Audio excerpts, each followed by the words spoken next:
University Honors Program graduating class of 2022. And thank you to our faculty, leaders of our undergraduate colleges, staff, and other guests. We're so happy to be here and to be able to honor our student graduates and faculty mentors. This is kind of a distinguished crowd, actually, and a number of you have received UHP awards in addition to graduation recognition. This word, distinguished, it's interesting. When I was a kid, I thought it meant someone with like a tweed jacket and a pipe, who had like the stuffy British accent and was in one of these, Masterpiece Theater PBS movies my parents watched sometimes, right? Like you'd say it, distinguished. But then later, I came to understand that it means someone who has risen above others in their respective area, or who has admirable qualities or titles or credentials that make them different from those around them. So I guess if you're a Mr. Stuffy Tweed Jacket, you could be distinguished through no real effort of your own, by virtue of being a landowner or blue blood or whatever. But for most of us, we manage to distinguish ourselves.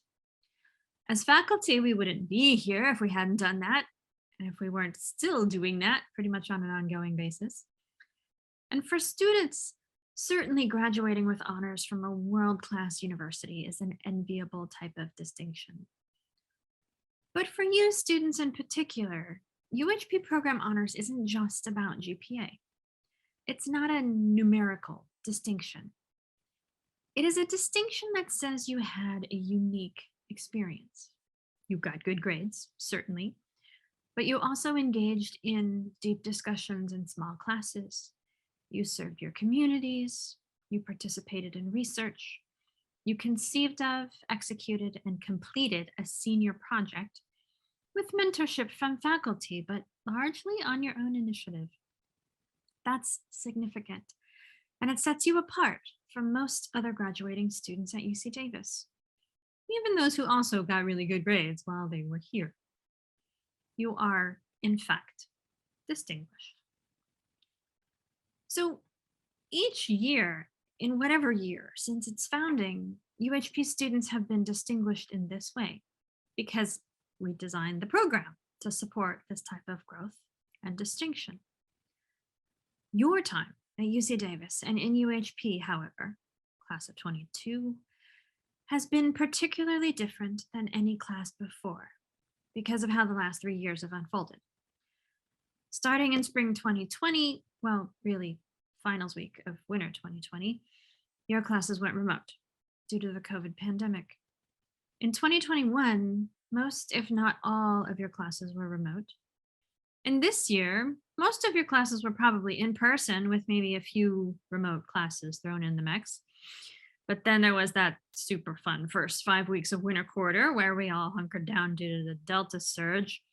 And that was mostly remote too, unless you had lab classes that came back early. And then on top of all of that was the regime of COVID testing and symptom surveys and vaccinations. Just saying all of that right now took me like a whole paragraph, and now I'm tired, let alone, living through it. 3 years ago, if you had told me that a core memory of 2021 would be spitting into a tube on a regular basis, dang. But so putting those things together, everything you've accomplished during your time in UHP, and everything you had to endure and rise above in order to accomplish it, means that you really are profoundly distinguished people. Mr. Stuffy Tweed Jacket has nothing on you. So, in the manner of those who know they are special and accomplished and are proud of it, however you are celebrating today, be sure to raise your glass, stick out your pinky, look down your nose, or whatever feels distinguished to you, and say hurrah to the UHP graduating class of 2022. We are so, so proud of you. Greetings to all of the UHP staff, students, faculty, and loved ones who have joined us here today to commemorate our victories and successes as undergraduates in the University Honors Program. My name is Harjeet Gorman, and I too have the honor of saying that I was part of UHP during my time at UC Davis.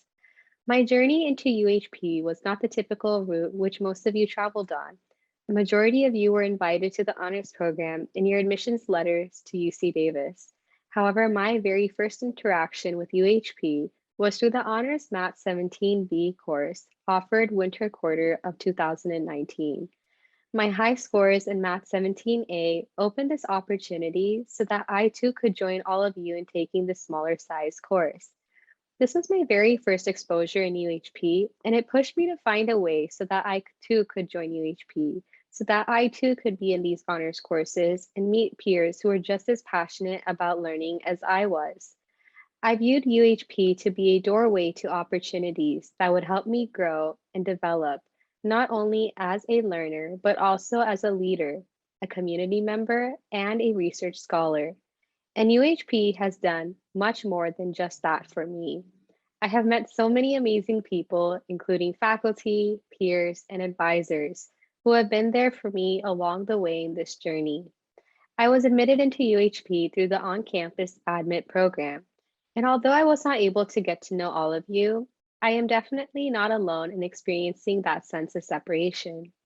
The isolation we all faced during the pandemic is something we are still trying to come out of, trying to rebuild our networks and communities and connect with those we used to see every single day. And standing here today, I am so inspired by the resilience we have all shown to continue doing the activities we love and find new ways to serve the community alongside our rigorous courses and maintaining the UHP GPA requirement, even when faced with a life changing pandemic. I am so honored and humbled to be talking to you all about leadership here today. In all honesty, if you asked me 6 years ago about giving a speech on leadership, I really would not know where to start. As an Elk Grove raised girl my entire life, I had experienced the world from one lens with a certain reach of networks and experiences, which limited me in my understanding of the world around me. As valedictorian of my high school, my main focus was on my courses and grades. What was the need to focus on leadership when universities only considered grades and GPA, is what I thought back then. However, coming to UC Davis, I have gained so many new perspectives, skill sets, and grown to understand myself better, not because of my grades, but my experiences working with my peers and in the community, something I am forever thankful for. These involvements made my time at UC Davis memorable so that even when bombarded with three midterms on the same day, I still found a reason to smile or laugh. A leader does not have to explicitly say that they are a leader to be one, in my opinion. Instead, it is the actions of the individual, the way that they carry themselves, how they interact with their peers, which is what makes them a leader. For me, being a leader has been taking initiative where gaps needed to be filled, whether that might be something small, like spending extra time at a clinic to clean up, or taking on a larger role in the task of leading an entire team initiative from start to finish. Leadership is not something that can be found overnight, but it is a quality that one can work towards throughout one's lifetime through experiences, gaining new perspectives, and working with people to understand their needs. And I believe that all of us present here today are leaders just by being in UHP and engaging in all of our UHP requirements, activities, and courses. We all have unique stories and legacies that we are leaving behind, and we will continue to do in the future. And no matter how large the impact we make daily, by engaging in our scholarly and community activities, we are growing and learning all at the same time to help mold us into better leaders. I'd like to reflect on one of my leadership experiences which impacted me the most during my time at UC Davis. I'm lucky to say that my dad came to America when he was 5 years old, and my mom came after her marriage. So I had the opportunity to be raised in a household where I got to hear stories of lifestyles in two very different countries. Hearing my mom's stories about the healthcare system and the need for resources in India, I always wanted to find a way to work with the global community and share what I have learned as a UC Davis student. This fueled my passion for creating a program called Nishkam Health Ambassadors, a global public health program that I created for students in India who are from underserved backgrounds. My journey to this program taught me a lot about the importance of working in teams, staying dedicated to the larger mission, even when things may seem overwhelming, and being patient for what the future has in store. Creating the curriculum, connecting with global partners, and reaching out to students was definitely challenging, but my desire to actually connect with these students pushed me to reach that end goal. The reason I share this experience with all of you is because of the biggest lesson I learned. Often, someone like myself may believe that they are the one creating an impact on others, or maybe doing someone else a favor by being in these serving roles, without actually realizing how big of an impact those you are serving actually have on you. I unintentionally gained so many new perspectives and grew as a peer and scholar by speaking with these students, which I never imagined before. And it is these invaluable and implicit moments and experiences which help mold us as leaders and servants of the public. These skills and experiences we all have gained from our journey at UC Davis will help us navigate a new life after graduation, whether that may be postgraduate education or starting a career. Our resilience to succeed despite the challenges will, without a doubt, help us through this new life transition. And our willingness to work with others and take on new diverse perspectives will allow us to be stronger leaders in each of our own ways. And even if you don't know yet what the future looks like for your education, your career, or other life plans, that is completely okay. We are all navigating this together. As I often share with my twin brother, the dots of our future are already out there. We are just trying to find the road which connects them all for us. Ultimately, as we all celebrate our achievements in these past 4 years, it is essential that we all join in with the people who helped us reach here, our family, friends, professors, advisors, and so many others. This opportunity that we once again have to be together and create a stronger community since the pandemic makes it even more important to cherish our loved ones who we can be with again. Congratulations to the class of 2022. We did it. Thank you, everyone.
Hi, students. This is Professor Milman Harrison, Associate Dean of Academic Programs in Undergraduate Education and the Faculty Director of the University Honors Program. I just want to take this time to say congratulations on all your accomplishments. You did it. You made it through an extraordinary time. Congratulations, and we wish you the best of luck in all your future endeavors. Class of 2022, you did it. Congratulations.